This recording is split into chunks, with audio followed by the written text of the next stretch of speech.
அடுத்த நிதியாண்டில் பொருளாதார வளர்ச்சி 6.8% இருக்கும் என பொருளாதார ஆய்வறிக்கையில் குறிப்பிடப்பட்டுள்ள நிலையில் இந்திய பங்குச்சந்தைகள் ஏற்றம் கண்டன.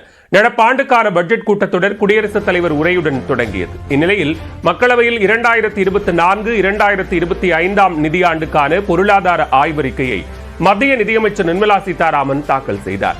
தலைமை பொருளாதார ஆலோசகர் ஆனந்த் நாகேஸ்வரன் தலைமையிலான குழு நடப்பு நிதியாண்டில் பொருளாதார செயல்திறனை அடிப்படையாக கொண்டு பொருளாதார ஆய்வறிக்கையை தயாரித்துள்ளது. அதில் 2025-2026 நிதியாண்டின் பொருளாதார வளர்ச்சி 6.3% முதல் 6.8% வரை இருக்கும் என கணிக்கப்பட்டுள்ளது. ஒட்டுமொத்த பணவீக்கம் 5.2% என தெரிவிக்கப்பட்டுள்ளது. மேலும் நிதியாண்டின் முதல் பாதியில் உணவுப் பொருட்களின் விலைகளை கட்டுப்படுத்த வாய்ப்புள்ளதாக நிதியமைச்சர் நிர்மலா சீதாராமன் தெரிவித்தார். பல்வேறு வளர்ச்சி முயற்சிகள் இருந்த போதிலும் நாட்டின் விவசாயத்துறை தொடர் வீழ்ச்சியை சந்தித்து வருவதாக அவர் தெரிவித்தார். 2017 முதல் 2023 நிதியாண்டு வரை வேளாண் துறை வளர்ச்சி ஆண்டுதோறும் சராசரியாக 5% இருந்த நிலையில் அடுத்தடுத்து உருவான சவால்களுக்கு மத்தியில் வளர்ச்சி விகிதம் பின்னடைவை சந்தித்திருப்பதாக அமைச்சர் நிர்மலா சீதாராமன் தெரிவித்தார்.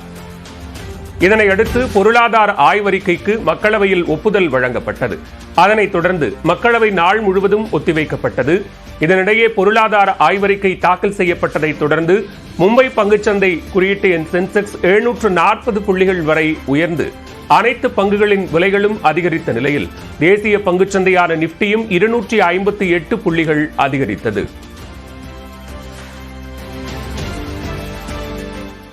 உலகளாவிய புத்தாக்க மையமாக இந்தியாவை மாற்றுவதே அரசின் இலக்கு என நாடாளுமன்ற கூட்டுக் கூட்டத்தில் குடியரசுத் தலைவர் திரௌபதி முர்மு தெரிவித்தார்.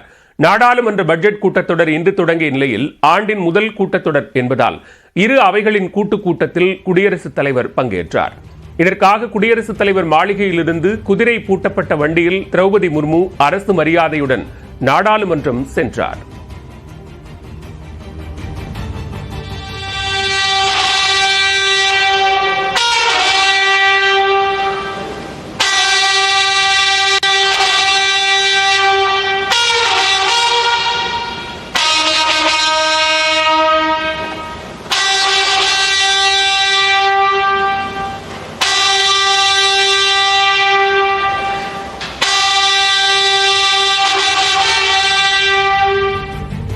செங்கோல் முன்னதாக கொண்டு செல்லப்பட்ட நிலையில் குடியரசுத் தலைவர் திரௌபதி முர்மு நாடாளுமன்றத்திற்குள் நுழைந்தார். அவரை துணை குடியரசுத் தலைவர் ஜெகதீப் தன்கர், பிரதமர் நரேந்திர மோடி, சபாநாயகர் ஓம் பிர்லா வரவேற்றனர். பின்னர் குடியரசுத் தலைவரின் உரையுடன் நாடாளுமன்ற பட்ஜெட் கூட்டத்தொடர் தொடங்கியது. அப்போது பேசிய குடியரசுத் தலைவர் திரௌபதி முர்மு மறைந்த முன்னாள் பிரதமர் மன்மோகன் சிங் மற்றும் கும்பமேளாவில் உயிரிழந்த பக்தர்களுக்கு இரங்கல் தெரிவித்தார். மத்திய அரசின் திட்டங்களை பட்டியலிட்ட அவர் அதனால் மக்கள் அடைந்துள்ள பயன்களையும் எடுத்துரைத்தார். குறிப்பாக பாதுகாப்பு துறையில் இந்தியா தன்னிறைவு அடைந்திருப்பதாக கூறியவர் இந்தியாவில் தயாரிப்போம் என்ற நிலையை கடந்து உலகிற்காக தயாரிப்போம் என்ற நிலையை நாடு எட்டியிருப்பதாக கூறினார். டிஜிட்டல் மோசடி, டீப் ஃபேக் ஆகியவை சமூக, பொருளாதார மற்றும் தேச பாதுகாப்பு மிகவும் அச்சுறுத்தலாக இருப்பதாக கூறியவர் அதனை தடுக்க அரசு தீவிர முனைப்பு காட்டி வருவதாகவும் தெரிவித்தார். இதனைத் தொடர்ந்து குடியரசுத் தலைவரின் உரையை துணைத் தலைவர் ஜெகதீப் தன்கர் ஆங்கிலத்தில் வாசித்தார்.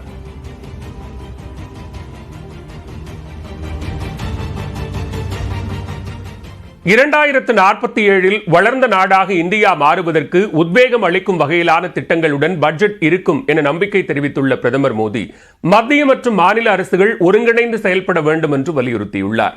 நாடாளுமன்ற பட்ஜெட் கூட்டத்தொடர் தொடங்குவதற்கு முன்பு பிரதமர் நரேந்திர மோடி செய்தியாளர்களை சந்தித்தார். அப்போது நாட்டில் உள்ள ஏழைகள் மற்றும் நடுத்தர மக்களை கடவுள் லட்சுமி தொடர்ந்து ஆசீர்வதிக்கட்டும் என்று கூறினார். தனது 3வது ஆட்சி காலத்தில் முதல் முழு பட்ஜெட் தாக்கல் செய்யப்பட உள்ள நிலையில் 2047 ஆண்டில் வளர்ந்த பாரதம் என்ற இலக்கை இந்தியா முழுமையாக அடையும் என்று பிரதமர் தெரிவித்தார். ये बजट सत्र, ये बजट एक नया विश्वास पैदा करेगा, नई ऊर्जा देगा कि देश जब आजादी के 100 साल मनाएगा। இந்தியாவின் அனைத்து வகையான வளர்ச்சிகளிலும் தனது 3வது ஆட்சி காலத்தில் கவனம் செலுத்தி வருவதாக பிரதமர் கூறினார். புத்தாக்கம், ஒருங்கிணைந்த வளர்ச்சி, முதலீடு ஆகியவை நாட்டின் பொருளாதார வளர்ச்சிக்கு அடிப்படையானவை என்று கூறிய பிரதமர் அதை நோக்கி அரசு செயல்பட்டு வருவதாக தெரிவித்தார். इस सत्र में हमेशा की तरह कई ऐतिहासिक बिल पर सदन को चर्चा होगी और व्यापक मंथन के साथ वो राष्ट्र की ताकत बढ़ाने का काम करने वाला कानून बनेंगे.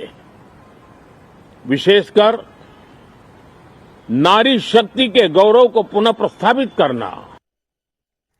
இந்நிலையில் கடந்த 10 ஆண்டுகளில் முதன்முறையாக வெளிநாட்டு சதி எதுவும் நடைபெறாமல் நாடாளுமன்றம் கூடுவதாக பிரதமர் மோடி தெரிவித்தார். வடசென்னையில் நடைபெற்று வரும் வளர்ச்சி திட்டப் பணிகளை ஓராண்டுக்குள் முடிக்க உத்தரவிட்டுள்ள முதலமைச்சர் மு க ஸ்டாலின், பெரியார் பற்றி மரியாதையின்றி பேசுபவர்களுக்கு தான் மரியாதை கொடுக்க தயாராக இல்லை என்று கூறினார். சென்னை கொளத்தூரை அடுத்த பாடியில் சிஎம்டிஏ சார்பில் அமைக்கப்படும் வண்ண மீன்கள் விற்பனை மையத்தை முதலமைச்சர் மு க ஸ்டாலின் ஆய்வு செய்தார்.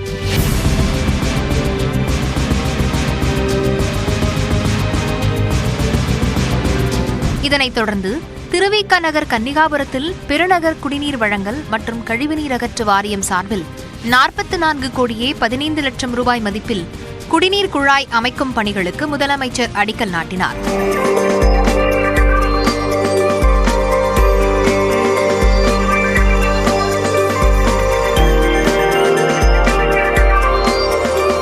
ஸ்டான்லி மருத்துவமனை அருகே மின்ட் பகுதியில் சிஎம்டிஏ சார்பில் கட்டப்படும் 776 குடியிருப்பு பணிகளை ஆய்வு செய்த பிறகு செய்தியாளர்களை சந்தித்த அவர், வடசென்னைக்கான வளர்ச்சி திட்டப் பணிகளை ஓராண்டுக்குள் முடிக்க உத்தரவிட்டிருப்பதாக கூறினார். மொத்த பணிகளை பொறுத்தவரை 252 பணிகள். அந்த 252 பணிகள்ல 30 பணிகள் முடிக்கப்பட்டிருக்கு முழுமையா. 166 பணிகள் நடந்துகிட்டு இருக்கு. விரைவில் இந்த பணிகளும் முடிவடைய இருக்கு. ஆக இந்த ஓராண்டு காலத்திற்குள்ள எல்லா பணிகளையும் முடிக்க வேண்டும் என்று சொல்லி நான் எல்லா துறைகளுக்கும் அறிவுறுத்தி இருக்கிறேன். தொடர்ந்து பேசிய முதலமைச்சர், ஆளுநரின் அரசுக்கு எதிரான செயல்பாடு தங்களுக்கு ஆதரவையே பெற்றுத் தருவதாக கூறினார். எல்லாத்தையும் வைக்கிறாரு. ஒன்னு ரெண்டு இல்ல, எல்லா பிரச்சனையிலையும் அரசுக்கு எதிராக தான் செயல்பட்டு இருக்கிறாரு. அது எங்களுக்கு நல்லதா இருக்கு. தொடர்ந்து அதை செய்யணும்னு நான் நினைச்சுக்கிட்டு இருக்கிறேன். ஏன்னா அதை செய்யதான் எங்களுக்கு மட்டும் இல்ல, மக்களுக்கு வேகம் வருது. அவருடைய போக்கு இந்த ஆட்சிக்கு சிறப்பாக தான் சேர்க்குது. அதனால தொடர்ந்து செய்யட்டும், தொடர்ந்து செய்ய வேண்டும் என்று நான் கவர்னரை கேட்டுக்கொள்கிறேன். பெரியாரை மரியாதை குறைவாக பேசுபவர்களுக்கு தான் மரியாதை கொடுக்க தயாராக இல்லை என்று சீமானை முதலமைச்சர் மறைமுகமாக விமர்சித்தார். பெரியாரை மரியாதை குறைவாக பேசக்கூடியவர்களுக்கெல்லாம் நான் மரியாதை கொடுக்க தயாராக இல்லை. ஏன்னா பெரியார் தான் எங்களுடைய தலைவர்.